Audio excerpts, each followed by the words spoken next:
Fish ഫ്രൈക്ക് പറ്റിയ ഒരു super tasty മസാലക്കൂട്ട് പറഞ്ഞു തരാം.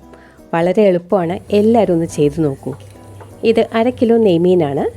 നല്ലവണ്ണം ക്ലീൻ ചെയ്ത പീസസാണ്.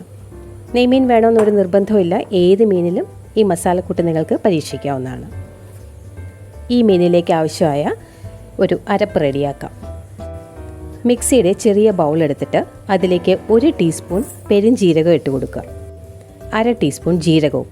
ഇത് രണ്ടും കൂടി പൊടിക്കാനുള്ളതാണ്. പക്ഷേ ഇത് മാത്രമായിട്ട് നമുക്ക് മിക്സിയുടെ ബൗളിൽ പൊടിക്കാൻ ബുദ്ധിമുട്ടായതുകൊണ്ട് ആവശ്യത്തിന് ഉപ്പ്, മഞ്ഞൾപ്പൊടി 1/2 ടീസ്പൂൺ മഞ്ഞൾപ്പൊടി, ഇനി മുളക് പൊടി. നല്ല എരിവ് ആവശ്യമുള്ളവരാണെങ്കിൽ ഞാനിപ്പോൾ ചെയ്യുന്നത് പോലെ തന്നെ 3 ടീസ്പൂൺ നല്ല മുളക് പൊടി ചേർക്കുക. 1 ടീസ്പൂൺ കാശ്മീരി ചില്ലി പൗഡറും ചേർക്കുക. അത് ഒരു കളറിന് വേണ്ടിയിട്ടാണ്. ഇത്രയും കൂടി നല്ലപോലെ ഒന്ന് പൊടിച്ചെടുക്കാം. അപ്പോൾ നമ്മുടെ പെരുംജീരകവും ജീരകവും ഒക്കെ നല്ലപോലെ പൊടിഞ്ഞ് കിട്ടും. ഇനി ഇതിലേക്ക് കുറച്ച് ചുവന്നുള്ളി. ഇത് ചെറിയ ഉള്ളി ആയതുകൊണ്ട് ഞാനൊരു 10-12 എണ്ണം എടുത്തിട്ടുണ്ട്. വലുതാണെങ്കിൽ 5-6 മതി. ഒരു 2 വെളുത്തുള്ളി, ഒരു വലിയ കഷ്ണം ഇഞ്ചി ഒന്ന് മുറിച്ചിടാം.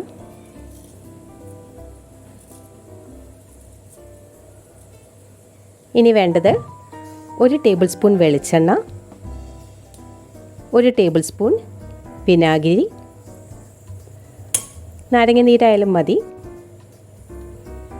ഒരല്പം വെള്ളം, ഒരു 2 ടേബിൾ സ്പൂണോളം വെള്ളം. ഇത്രയും ചേർത്ത് നല്ലപോലെ അരച്ചെടുക്കുക. ഇതാണ് നമ്മുടെ ആ സൂപ്പർ ടേസ്റ്റി മസാലക്കൂട്ട്. ഒരു പ്രത്യേക മണം തന്നെയാണ് ഇതിന് കേട്ടോ, നല്ല രുചിയുമാണ്. അപ്പോൾ മീനിലേക്ക് പുരട്ടുന്നതിന് മുമ്പ് ഉപ്പൊക്കെ ഒന്ന് നോക്കുക.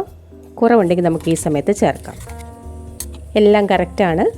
മീനിലേക്ക് നമുക്കിതൊന്ന് തേച്ച് പിടിപ്പിക്കാം. ഇത് മാരിനേറ്റ് ചെയ്തൊരു 1/2 മണിക്കൂറെങ്കിലും വെക്കണം. ഫ്രിഡ്ജിൻ്റെ താഴത്തെ തട്ടിൽ വെച്ചാലും മതി.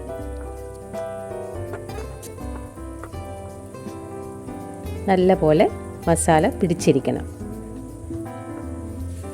മസാല തയ്യാറാക്കുമ്പോൾ വെള്ളം കൂടാതെ ശ്രദ്ധിക്കുക. ഇതിപ്പോൾ നല്ല കറക്റ്റായിട്ടുണ്ട്. ഇതൊരു 1/2 മണിക്കൂർ റെസ്റ്റ് ചെയ്യാൻ വയ്ക്കാം. ഇനി നമുക്ക് മീൻ ഫ്രൈ ചെയ്യാം. ഞാനൊരു പാൻ അടുപ്പിൽ വെച്ചിട്ടുണ്ട്. അതിലേക്ക് നല്ല ശുദ്ധമായ വെളിച്ചെണ്ണ ഒഴിച്ചു കൊടുക്കാം. മീൻ ഫ്രൈക്കൊക്കെ വെളിച്ചെണ്ണ തന്നെയാണ് സ്വാദ്. വെളിച്ചെണ്ണ ചൂടായി വരുമ്പോൾ അതിലേക്ക് കറിവേപ്പില ഇട്ട് കൊടുക്കുക. അപ്പോൾ നല്ലൊരു മണമൊക്കെ ഉണ്ടാവും. നമ്മുടെ മീൻ ഫ്രൈയുടെ ടേസ്റ്റ് കൂടുകയും ചെയ്യും. ഇനി ഇതിലേക്ക് വേണം ഫിഷിൻ്റെ പീസസ് നിരത്തി വയ്ക്കാൻ. ഒരുപാട് ചൂട് കൂട്ടിയിടണ്ട, ഒരു മീഡിയം ഫ്ലെയിം മതി. ഇതിനി ഇങ്ങനെ ഇരുന്ന് നല്ലപോലെ കുക്കാവണം. ഒരു സൈഡായി കഴിയുമ്പോൾ നമുക്ക് തിരിച്ചിടാം. ഇതുപോലെ ഒരു സ്പൂൺ കൊണ്ട് കുറേശ്ശെ വെളിച്ചെണ്ണ മുകൾ ഭാഗത്തും കൂടി ഒഴിച്ചു കൊടുത്താൽ പെട്ടെന്ന് തന്നെ ആയി കിട്ടും.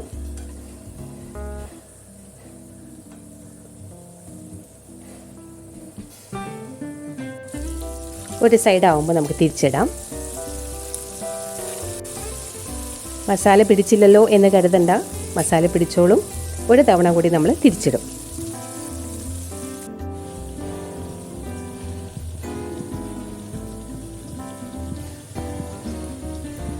ഒരു 5 മിനിറ്റോളം ഓരോ സൈഡും വയ്ക്കുക. തിരിച്ചിടുന്ന സമയത്തും നമ്മൾ മീൻ എടുക്കുന്ന സമയത്തും എണ്ണ നല്ലപോലെ ചൂടാക്കിയ ശേഷം വേണം ചെയ്യാൻ. ഇല്ലെങ്കിൽ പൊട്ടിപ്പോവാനും എണ്ണ കുടിക്കാനും ഒക്കെ സാധ്യതയുണ്ട്. അങ്ങനെ നമ്മുടെ first set fish fry ready ആയിട്ടുണ്ട്. ഇതുപോലെ തന്നെ ബാക്കിയും ചെയ്താൽ മതി. അപ്പോൾ അടിപൊളിയായിട്ടുള്ളൊരു റെസിപ്പിയാണിത്. ഫിഷ് ഇഷ്ടമായിട്ടുള്ള എല്ലാവർക്കും ഈ ടേസ്റ്റി ഫിഷ് ഫ്രൈ ഇഷ്ടപ്പെടുന്നത് തന്നെയാണ് എൻ്റെ വിശ്വാസം. ഒന്ന് ശ്രമിച്ചു നോക്കൂ, എന്നിട്ട് ഫീഡ്ബാക്കും തരണം. Thank you for watching.